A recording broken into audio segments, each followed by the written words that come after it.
Kakampi ng bayan. Kasangga ng masa. Kapanalig ng batas at hustisya. Attorney Danny Con. Abogado de Campanilla. Magandang gabi, bayan. Para namang ano. Wala ka maisip eh, kaya magandang gabi, bayan. Ano naman, parang sa Pinoy thriller ba yun? Alam mo yun? Parang November 1 Ano eh, di ba? nga, di pa naman, ano, Di November, pa, di pa layo naman pa. undas. Okay, ako po yung Mare ng Bayan, Mare Yao. At syempre ngayong gabi kasama natin, Attorney PG, bayan. Ngayon, gano'n naman, bayan. Bayan. Hello po sa ating manonood sa amin sa Facebook at saka sa YouTube. Hello po sa inyo na. Hindi pa po Halloween na. Huwag kayong huwag kayong malito. Kasi alam mo na, dapat, pag nag-opening tayo, Attorney PG, dapat yung meron na silang nakikitang laughter. Oo, may audience impact na May, agad. impacto agad. Impacto nga nangyari. Impacto talaga dapat. Oh, hindi ka naman mukha impacto. Hindi naman. Minsan lang. Impacta. Ay, uy, di alam mo nung bata ako, Oo. yung naalala ko lagi yung movie na yun. Gustong-gusto ko Alin yun. yun? Impacta? Yung Yung- black and white pa yun eh. Yung parang kalahati ang katawan, Hindi, manananggal, nasa likod ganun. niya, yung Darna and yung Darna tsaka si Impacta, yung may Impacta, yung lumalabas yung... Yan. Naalala mo yun? Oo, Ay, black and tama. white pa yun eh. Hindi ko pala maalala, black and white. Hindi, pero favorite, takot ako doon, pero patok. Pero nanonood ka. Oo, kasi nung pananahon naman natin, 'di ba, parang pag Sabado, 'di ba, doon pinapalabas yung mga lumang pelikula. Yan, sila Rick Tama. Rodrigo, sila. Correct. Naalala mo Pero yun? ngayon, wala nang nanonood ng TV, believe it or not. Yeah, pero 'di ba, Do you watch TV, the youth? Do you still watch TV? Wala na yung Meron po kaming audience Yung dito. broadcast. Audience dito. Do you watch TV still or no more? No more. Wala na, On no? demand na See, yung I mga told yan, you. eh. Wala na. They're all on YouTube. Even news right now is all on YouTube. Oh, I know. Kaya nga, actually. Really? Wala ako sa bahay, 'di ba? Oh, 'di ba? Direct wala nang Darna. Nasisante na si Nasisante. Ba. Si Bato. Si Ding ang Bato. Kayo talaga. Kayo Kaya talaga. tayo na sasabihan matataba utak dito sige. Anyway, Okay. eto na. Ah. Dahil dyan, ang ating programa, kaya naman naisip na rin ng TVUP na ito magandang ilabas sa social media. Yes, actually kasi nga kung kailan nila tayo gusto panoorin nila tayo. Anytime, Oo, 'di ba? Dahil sa pace kami na ang mo. mag-a-adjust para sa Galing talaga. Tayo nag-adjust, Tayo na diba? nag-adjust para sa Sige. kanila. Anyway, Huwag nyo lang adjust yung mga damit namin dito. Anyway, okay. Sige. Okay, for those who want to call us or message us sa may mga problema kayo, ay kami pa rin na mag-a-adjust sa inyo. Di ba? Okay, text nyo kami. For Globe, it's 0954310031. And for Smart, it's 0961-770-8807. Pwede rin sa Facebook. Facebook. Facebook Messenger. Okay. Oh, Na-fest tayo dyan, Na-fest, ha? okay. Di bale, daming mga festing ngayon, eh. Feast. Festing. Talaga. Ang daming Ay, feste. dami talaga. Okay, Okay, diba? sige. Anyway, eto na tayo sa ating first caller na si Dion, 36 years old ng Maynila. Ang tanong niya, ready ka na ba? Ready. Sige, may tanong po ako. Siyempre, may tanong siya, di ba? Tungkol sa sitwasyon kung saan ang isang public official ay nasa ilalim ng kustodiya ng ibang government. Friend. Okay. Ano Sino pangalan ka? nito? Ano pangalan? Dayon. Dayon. Okay, parang, okay, sige. Try natin sagutin to. Kaya Dahil, huwag na nating itago-tago.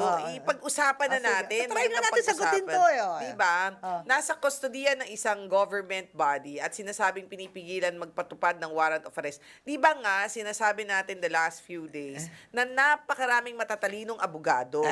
Maraming magaling na abogado, maraming good lawyers, magaling na abogado, lahat sila merong sinasabing lusot. Sige, ito na muna. Tanungin natin. Warrant of arrest. pag-usapan na natin. Total, nandyan na eh. Di ba? Tinanong na. Nais ko Okay. lang po maintindihan kung ano ang legal remedies o proseso. Okay, sige. Para Interesado lang siyang malaman. Oh, Okay, talaga? maganda Ano niyang to? itanong sa atin. Okay, yes. Sabi niya, itanong natin sa profesional. Okay. So, tanong natin kay Attorney PG, of course. If- Wait, okay. let's go to the, huwag na tayo Paligoy-ligoy magpaligoy-ligoy. pa, okay. Let's go, itumbok na natin yan. We're talking about, kanina si Darna, si Bato. Oo. Ito na yon. Si Ding. Si Ding, Oh, si okay. Ding. Si Ipangalan Bato. natin Ding, okay. So, right now, he is in Senate na Wala na raw pinag-usapan eh. natin. Hindi, I mean, kung nasa Senado siya, okay, yung nangyari, Yung nangyari. Yun ang pinag-usapan natin, yung mga pangyayaring nakita na natin, ha, factual na ito, ha. So, ibig sabihin, nandoon siya, inisyuhan siya ng warrant of arrest, supposedly ng ICC, pero that's an international court. So, ang sinasabi ng ibang lawyers, dahil international court siya, dapat kailangan meron ka munang local court to get the warrant of arrest. At sabi niya, wait a minute, kapeng mainit. I am still waiting for the Supreme Court for the TRO. Okay, ngayon, himay-himayin mo kung tama ang yung sitwasyon. We're not talking about politics here. Yeah. We're just talking about situational things and naaayon sa batas. Okay. Attorney. First of all, una muna yung warrant of arrest ng Okay. ICC. Is it a valid warrant of arrest or not? Under the Rome Statute, ito talaga, magiging technical na ako ha. Under the Rome Statute, wherein we were a signatory but we have withdrawn. We have withdrawn during the time of PRRD, yeah, which of is how many years ago? Siguro 2018. 2018, I think yeah. so. More or less, mga ganon. Mga Okay, 2018 or sige. 2019. I'm not really so sure kung kailan nag-withdraw, pero nag-withdraw during the term of the then President Yes. Duterte. Okay, under Article 39 of the Rome Statute is that, okay, despite withdrawal, those cases which have already been filed and taken cognizance before the withdrawal will continue. So we are signatories to the Rome Statute before, and we are fully aware of that. It's assumed that we are aware of Article 39, which will be applicable in this case. Kung na-file yung kaso before the withdrawal will not make the case go away. Okay. Ang nangyayari na just from henceforth na lang, wala nang mapafile na case kasi we're not. Okay. But kung meron ng kaso or investigasyon na nangyayari na nasimulan na nung time na before the withdrawal, it will still continue. Bakit? Okay, para sa akin, ang rason nga doon, may mga ibang gobyerno, parang kung alam nila na talaga kakasuhan na sila, they feel that because, mag-withdraw lang tayo para I will escape the judgment. That's not allowed, di ba? Kasi nga, that's why Article 39 is there, di ba? You cannot just escape justice by withdrawing from the Rome Statute. If it's already filed there, then it is already there. That one out of the way. Second is yung enforcement of an ICC warrant. What happens if we are no longer part of the Rome Statute? Hence, yung normal na procedure ng Rome Statute, which is yung partner countries, ganyan yung, will not work for us. Kaya nga dinadaan yan sa ibang way, the Interpol. Because the Interpol has the power to seek assistance, and we are a signatory to the Interpol treaty, na to seek assistance from its members if they want to enforce a valid warrant. So you mean to say, ang Interpol is International police. So, ang tawag can actually can arrest yes, anybody in the world that is a signatory to their... if they are in the jurisdiction of that country na signatory, we are still a signatory. Okay, so si Anyway, Interpol ang merong... Actually, ang mga tinatawag na red notice, di ba? Yung Okay, pag ano nag-a-apply. yun? Ibig sabihin, may karapatan na siya. Yun ba yung ibig nating May karapatan siya na sabihin? to seek assistance from Assistance. to seek assistance na yung local police agency natin ang mag-enforce. Gagawa nun. Oo, magagawa Okay. nun. So, okay. Ang tanong dito is, ang sinasabi nila, dahil meron naman tayong gumaganang justice system dito sa Pilipinas. Which is true. Gumagana naman talaga.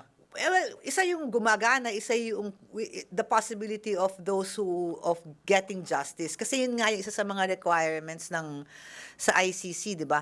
Kaya nga sa ICC, crimes against humanity, crimes against yung mga genocide, mga ganyan.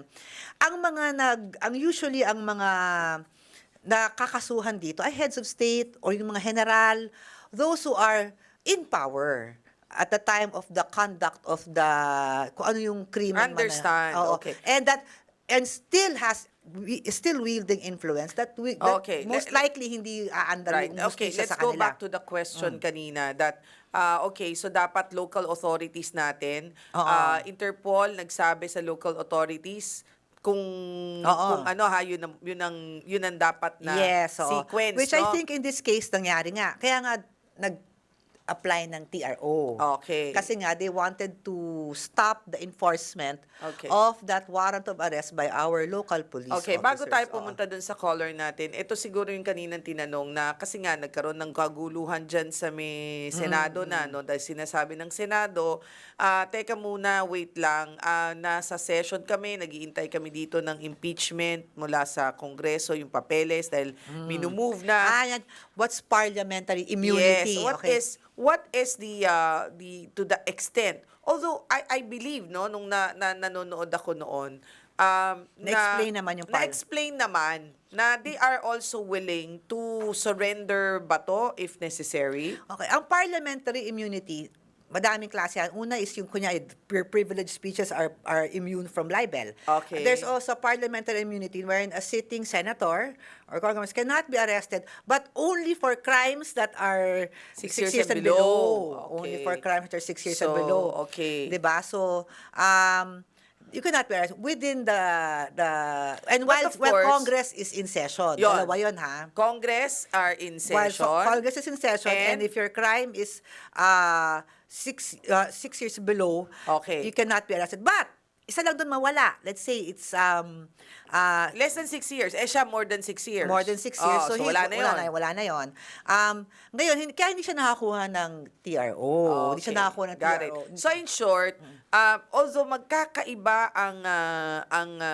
siyempre meron tayong legislative, meron tayong judiciary, meron tayong executive. Ako, Kanya-kanya yan. Well, ako, Okay. I'm not saying what is wrong and what is right. I'm just explaining na yun ang nakalagay sa Yes, ating na batas. batas. Okay, Na that's it. parliamentary immunity is this.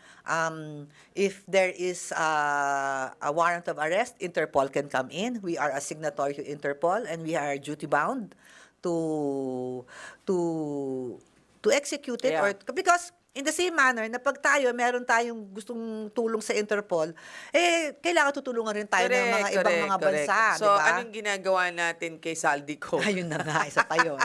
Diba? Di ba dapat Interpol din Yeah. yan? Pero ayoko yung ganung argument na yung pag kunyari meron kang sinabi, dapat mangyari ito sasabihin sa akin, bakit hindi nyo sa isa? Ginawa?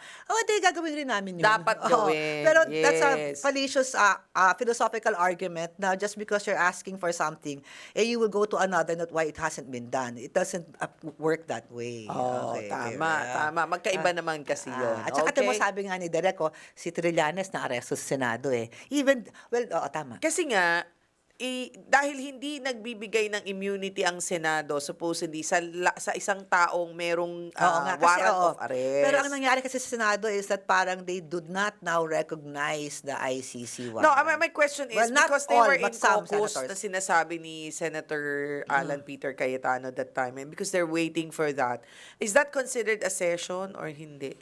No, that's They're not in session They're not naman, in- di they're ba? not in So, session. parang nagulat na lang daw Hindi, sila. session is session is not yung session meeting, ha? Yeah. Session So, they are is yung still from in the start session. to beginning, ha? So they're still, in session. They're still in So session. when they are still in session, di ba yan yung sinabi mo na isa, dapat kung more than 6 years, yung isa in session. The two has to align. The two has to align. The two Now has I'm to getting align. it. The two has to be there. Dapat dalawa Oo. ang component para ikaw even ay... if it is in session, okay, but if got your it. crime is more than 6 years, you can be arrested. Which is what happened to Senator Trillanes. Okay. Which is what happened to Senator De Lima. So actually, Senator Trillanes, they were in the middle of a plenary session, I think, and then umarrive. And then, dinampot na siya doon. At si De Lima, I think Senator Delia De Lima, she was there in the Senate or and was about to enter into, I don't know, committee hearing or plenary, but she only When she was arrested also. but she only Oo. requested na please do not arrest me here in the Senate. I want to go home. Doon niyo ako arestuhin. Which was Which was done. Which was done. She was Okay. allowed to go home and then Got- saka lang siya. Got umalis. it, got Anyway, it. caller na Okay. tayo. Anyway, yun yung mga nangyayari at yun yung batay sa batas, okay? Oo. Hindi ho kami pumapanig ng kahit na kanino dito. It's just that yun yung mga facts at yan yung factual na sinasabi Yun ang natin. factual. Article Okay. Si Christopher ng Taguig ang may tanong sa atin. Magandang gabi, bayan. Ayan, na naman tayo. Halloween. Christopher, hello. Thank you. Magandang gabi po. Yes, Christopher. Hi, Ano ang Christopher. tanong mo? Wag naman yung mga politika na masakit na sa Oo buhay. nga, I know. O, anong Hindi, tanong kung yun natin? ang gusto niya.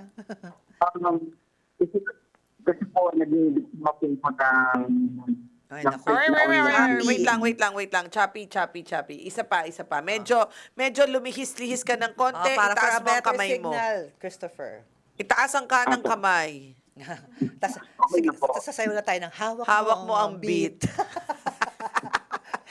Okay. Hello, Christopher. Hello po, okay na po. Ay, Ayan. Okay. Natumbok mo. Oh, sige. Diyan ka lang, hawak ka ng gumalaw dyan, Christopher. Wag kang gagalaw. Okay, sige. Okay. Pati tuloy yung bibig ko, hindi gumagalaw. Opo. Naging biktima po kasi ako ng isang online lending app dahil download ko ako yung reform. Tapos, Nawala na naman, pangit. Isa pa, nangutang ka sa isang lending app, tama? opo, Ayan. Maganda. sinubukan ko lang po ba na manghiram sa isang online lending app. Okay, ano nangyari? Na-approve naman po ako for 1,000 pesos. Na-approve ka for 1,000 pesos. 1,000 pesos. 1,000 pesos. Oo. Okay, at tapos, Dumating po sa akin 600 pesos. Ay, 600 agad, tanggal ang interest tagal agad agad. ang interes. Apo, tapos, Taas ng interes ha, 40%. grabe. Oo, 40%. Oh, tapos? That was April 15. Tapos ang due date ko po is April 21. Okay. Okay, so, anong tanong mo? Ang due date mo, so 15 days lang? O isang linggo lang? Yes po. Ang question ko lang po kasi, they keep on harassing me. Hinaharas ka. Apo, they keep on harassing me. Tapos, lahat po ng contact numbers ko, sa phone ko, sinontak po nila. Mali yun. And That's then- mercenary collection tactics. Ay, nako, teka muna, wait a minute, kaping mainit. So, hindi mo nabayaran yung 1,000? Ang sabi po sa akin kasi ng mga kaibigan ko, nahiya ka na rin naman nila. Huwag mo na lang bayaran. Ba't ka naman nakinig dun sa mga kaibigan Oo mo? nga, oo. Di ba? Okay, sige. So, ngayon, magkano na yung 1,000 mo? Naging magkano na? Ano po bigla pong nawala yung application sa phone ko pa rin. Kung pag siguro po, na-close sila. However, patuloy po nila akong hinahalas. Okay. Okay, hindi ko sinasabi kayo. Una, dalawa, Christopher ha. Ito, una. Yung panghaharas sa'yo, actually, yung if it's, yan, mukhang binubulat-lat pa sa mga ibang mga tao, yung utang, syempre bawal yan kasi kasama yan sa, unang, dahil yung sinasabi, data privacy at sa DTI at saka sa BSP, kasi mukhang online lending, malamang meron niya mga lisensya. Bawal ang mercenary collection Ano ibig tactics. sabihin ng mercenary? Eh, mercenary yung para Parang talaga. tulisan. Tulisan. Oo. O yung tinatakot ka, there is fear. Eh, kasama dun sa fear, yung kasama yung humiliation. Bawal na bawal yun, Christopher. Having said that, bayaran mo na yung utang mo. Kaya mo bang bayaran Oo. ang utang mo? Kaya ko naman pong bayaran. Pero ang problema po, nawala na po kasi yung application. Hindi niya na alam kung paano hahanapin. Ay, hindi niya alam paano mahanap. Yung binigay sa yung telephone number para tawagan mo na lang. Wala po masagot. Tapos sa email ko, dahil sa email, wala din po yung nag-reply ko. Response dun sa email Paano ka ba nila. nagbabayad Walang dati? Paano ka nagbabayad dati? Wala po. First time ko lang po yun.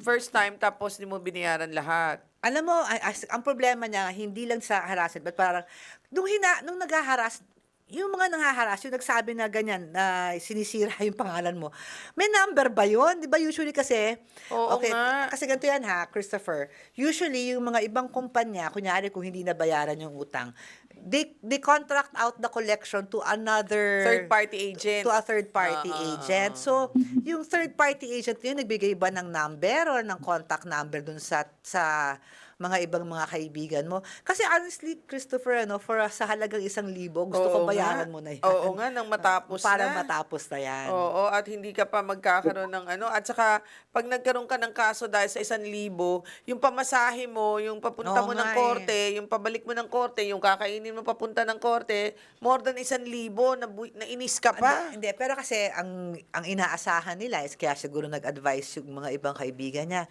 Wag mo nang bayaran kasi walang kumpanya na magbabother to file a case for 1,000 pesos. Pero that's wrong eh. Still, it's wrong. It's wrong not to pay. Opo, kasi nalaman po namin na yung lending company. Ano po yung nalaman nyo? Nalaman nyo na? Yung pong lending company, state lending company, hindi po sila registered kasi Ano daw? more time. Hindi registered sa... Sa SEC po yung okay. ng Okay. lending company. Okay. That one is a problem of the lending company. hindi But the niya. thing is, it does not erase your loan. Kasi inaamin mo, nakuha mo yung 600 di ba? Oo. At inaamin mo na you were aware of the 40% na kaltas, di ba? Kasi parang di ba? So, ito magandang ano yun, just because na hindi pala sila legal, the loan is still there. Di ba? The loan. Oo. It's not as Kasi if na ganito hindi ka yun nakatanggap Hindi, ganito yun ha. Itong katotohanan, Christopher, medyo masakit na katotohanan. Noong tayo'y umuutang, kahit na sabihin mong ito ay sample lang, trial lang, nung ikaw nangungutang, di mo tiningnan kung legitimate sila o hindi. Pero nung ayaw mo na siyang bayaran, naghahanap na tayo ng iba't ibang klaseng butas para sabihin na ito, hindi pala siya legitimate and everything. Ang punto lang dito is, pag may utang, magbayad. Tama ba ako dito? Ako rin, I Oo. would agree with that. Ako ganun ha. Sorry ha, pero ang iniisip ko lang is, iba kasi yung pinupunto mo, yung parang sinabi mo kanina. Ang punto nandito sa kanan, napunta ka ng kaliwa. Oo. Maaari, Christopher, na yun na nga yung sa halagang 1,000 or 600 na baka naman walang mangyari and it will die a natural death. Ayoko naman sabihin na it will die a natural death, di ba? Correct. Baka kasi biglang may mag-sprout dyan. Hindi tayo sure, di ba? diba? Pero ang sinasabi niya kasi ngayon, dahil sa naninirang puri yung mga taong yon, so yun yung gusto niyang i-filean ng case. So, let's not talk about the amount. O sige. May cause of action ka naman Yan, talaga sa sige. paninirang pure at saka dun sa mercenary collection tactics. That's why. Nga yung una ko sinabi, yes, Christopher, you have a cause of action for that dahil bawal yun. Kahit ano pang amount, mapa 1,000 piso or hanggang Yes. 1 Bawal milyon. talaga Bawal yun. talaga yun. However, magbayad ka na ng 1,000. Oo. Pero kailangan, ipagkakasuhan mo sila, pupunta ka ng NBI. Oo, di ba? Oo. NBI. Kasi paano mo malalaman yun? O wrap up Okay. na raw tayo. Nakuha mo, friend? Yes, Christopher. Ilan taon ka na, Christopher? 35 po. Okay. Okay, ganito ha. Kung gusto mo magdemanda, walang pumipigil sa'yo, magdemanda ka, punta ka ng NBI, para mag-continue ka ng demanda mo. Ang sinasabi lang ni attorney, practical ba na magdemanda kung 1,000 lang yeah, I know. ang kaso mo? Ngayon, tinatanong ko nga sa'yo, baka naman yung 1,000 niya naging 15,000 na. Ay, wala namang, Dahil- wala namang, kaya lang kung they have to double check kung ano Oo. yung napirmahan niya dun sa app eh. Yes. Tingnan mo muna kung ano napirmahan mo, ha? Okay. Thank you sa'yo, Christopher. Thank you, Christopher. Salamat. Thank you. Thank you po. Thank you po. Okay, salamat. Okay. Hi, maraming salamat po sa inyo lahat. Kaya minsan talaga, mga too good to be true, mag-iingat tayo. Buti nga, 1,000 lang ang tinayan Oo, niya. buti 1,000 lang. Pero kasi minsan, masakit din sa damdamin nyo, 1,000 mo, naging 15,000. That is what I'm saying eh. O Minsan, nga, kaya umuutang check tayo. niya yung check niya kung mamaya kung oo. ano Ang laki eh. Imagine sa 1,000 niya, 400 ka agad ang kaltas. Pero I think nung Yung sabi niya, if I remember kasi medyo choppy, parang April lang naman ata niya na... Okay. So, may hindi pa- chance pa. Hindi may pa naman chance. ganun kalaki siguro Okay. yun. Kung ako sa'yo, wag ka magpadagdag ng puting buhok. Oo nga, bayaran mo na lang, 1,000 lang naman. Okay, no? sige. Ipag-work Siguro out mo na bored lang lang yung si Christopher ano niya. nung wala siya magawa. Correct. Anyway, maraming salamat po sa pagsama nyo sa amin ngayong gabing ito. Sana'y marami kayong natutunan. Hanggang sa muli po. Ako inyong Mare ng Bayan. Mare Yao. Hi kay Papa Jimmy, Mama Trining, and Babe Castro. At ako, yung abogada de Campanilla, si Attorney PG. Parang parang in theme. Bayan. Bye.